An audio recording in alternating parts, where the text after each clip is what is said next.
there was a man by the name of Malik Ibn Dinar. He was a highway robber, and he used to drink alcohol. He was an alcoholic in his younger days. Malik Ibn Dinar was known for his hardness and his faraway attitude from the right path, from Allah subhanahu wa ta'ala. Allah subhanahu wa ta'ala wanted to guide him one time. And Malik Ibn Dinar was walking through the markets one day. He looked in front of him and he saw a poor man and a rich man. They were both buying loaves of bread. The poor man had bought the loaf of bread and it was the last loaf. He had bought it already. The rich man came and paid double and said, "Give me the bread." And the owner gave the rich man the bread for more money. The poor man was standing there saying, "Please, I have no other money with me and I have daughters. If I don't feed them tonight, they may starve. And if I can't feed them and I can't earn my money again, they may starve to death in the long run. Please, I am living day by day." But the rich man did not care. He said, "It's mine and I bought it, I earned it. You look after yourself." As he was about to leave, Malik Ibn Dinar got angry. And the first bits of mercy came into his heart. He went to the rich man and said, "Give him the loaf of bread." He said, "No, it's mine." So Malik Ibn Dinar put his hand into his pocket and gave quadruple its amount to the owner and says, "Give this man the bread." Every time the rich man gave him more, Malik Ibn Dinar gave more until it was the poor man's bread. And he said to the poor man, "If your daughters eat tonight, tell them to make dua for Malik Ibn Dinar." Malik Ibn Dinar knew that he was on the wrong path, and he did not know how to escape this. He was well deep in being an alcoholic. He was deep in being a highway robber. He had stolen from so many people. He had harmed so many families. Rich, of course, like Robin Hood. He did not know how to climb out of it. And he wanted to escape to Allah, but he didn't know how. So he reached this poor man, and with his mercy, Allah guided him to say, "Please tell your daughters if they ate to make dua for Malik Ibn Dinar." He invested, my brothers and sisters in Islam, in sadaqah. In sadaqah, he invested. Let us look at the result. The daughters made dua for Malik Ibn Dinar. Time passed, and Malik Ibn Dinar wanted to get married. But no one would give him their daughter in marriage, because he was a highway robber and an alcoholic. So what he did was, in those days they used to have slaves from war.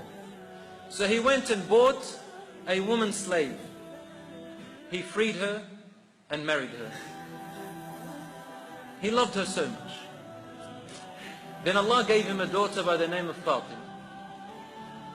Still Malik Ibn Dinar was on his old ways. Hasn't climbed out of it yet. When Fatima was about 4 or 5 years old, she was playing with him on his lap, and his love grew for her immensely, and she loved him immensely.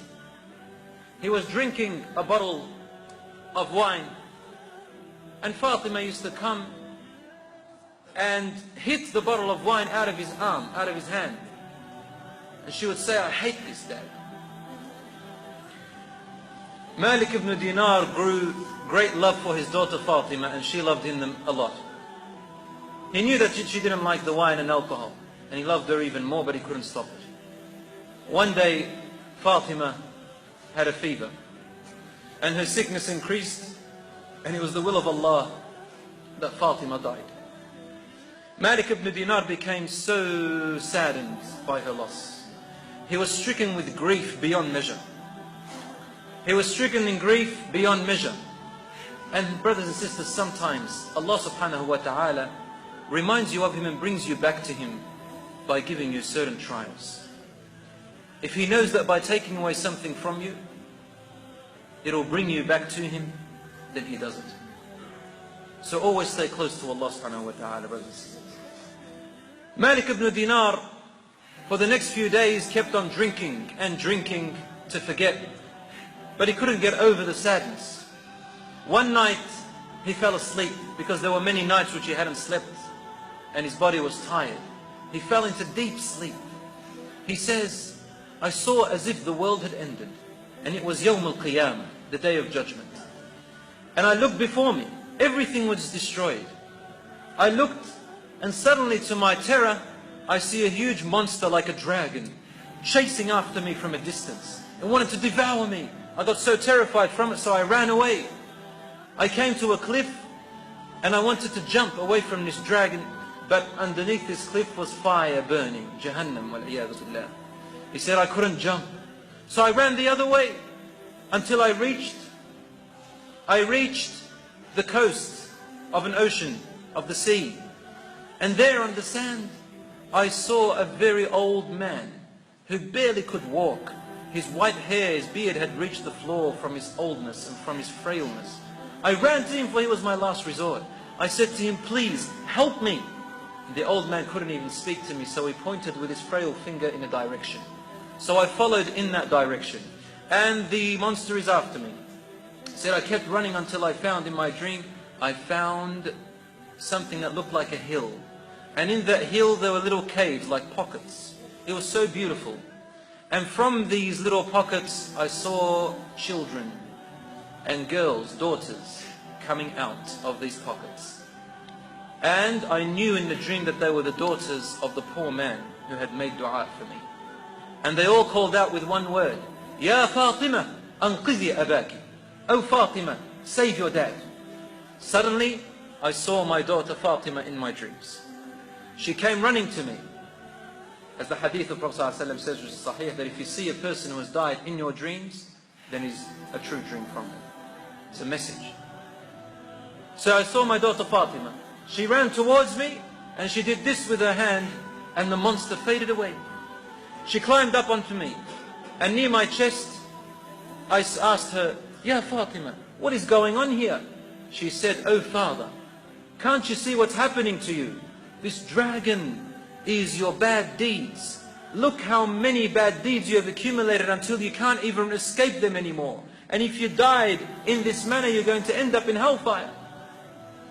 As for the old man on the coast, he is an example of the only one good deed you've ever done in your life. And that is the loaf of bread for the poor man. You have no other good deeds, and it's too weak to save you, father. Can't you see? And then suddenly he says, she looked at me and she began to tap me harshly on my chest, trying to get my attention. And she recited the following verses. أَلَمْ يَأْنِ لِلَّذِينَ آمَنُوا أَن تَخْشَعَ قُلُوبُهُمْ لِذِكْرِ اللَّهِ وَمَا نَزَلَ مِنَ الْحَقِّ وَلَا يَكُونُوا كَالَّذِينَ أُوتُوا الْكِتَابَ مِنْ قَبْلُ فَطَالَ عَلَيْهِمُ الْأَمَدُ فَقَسَتْ قُلُوبُهُمْ وَكَثِيرٌ مِّنْهُمْ فَاسِقُونَ. Has it not come time yet to those who believe in Allah for their hearts to transform already, and to return back to Him after it had turned so far away from Him? And not to be like those before who received the scriptures before, and when they received it they forgot their Lord and changed it until their hearts became hardened because they were too far away from Allah's guidance. So their hearts became hardened, and most of them are corrupt as to themselves. Malik Ibn Dinar says, I woke up and I responded, Bala'an, Bala'an. Oh yes, it is time. Oh yes, it is time. Malik Ibn Dinar went to the masjid and he found the Imam praying. What I read, it was Imam Shafi, Wallahu a'lam. And it was coincidental that the Imam was reciting the same verse in Fajr prayer. Alam ya'ni lilladhina amanu. Is it not time for those who believe to return? He says, I kept on crying until the Imam turned around after the salat and began to explain the meaning of the verses. And then I went back home, packed my luggage and headed off to Medina al-Munawwara to learn the deen of Allah subhanahu wa ta'ala and to renew my life. After that, brothers and sisters, Malik Ibn Dinar became famous as one of the top-ranking imams among our predecessors. Imam Malik Ibn Dinar al-Allam. We have many statements from him, and he says, if Allah took my daughter away, He brought to me the children of all the people of the world to me. I hope from Allah subhanahu wa ta'ala that my daughter was the light for me, and that she is the reason that I will enter paradise. Because of her, she helped me escape from the misery, from Jahannam. And finally, I hope from Allah that I will meet Him in Jannah. I have escaped to my Lord. Sometimes we need guidance in our life, brothers and sisters. Sometimes Allah just puts the opportunity right in front of you. He brings a person who is poor to ask you for wealth. He has put the opportunity there. He brings to your attention someone who is ill, someone who is sick, an opportunity to visit them. He puts in front of you the opportunity to make dua for someone, or to go to the masjid, or to respect your mother and father and obey them and do something good. He gives you opportunities, and sometimes they just drop right in front of you. Take them, my brother and sister. It is a guidance and a sign from Allah subhanahu wa ta'ala. He is helping you escape from the misery to His forgiveness and mercy.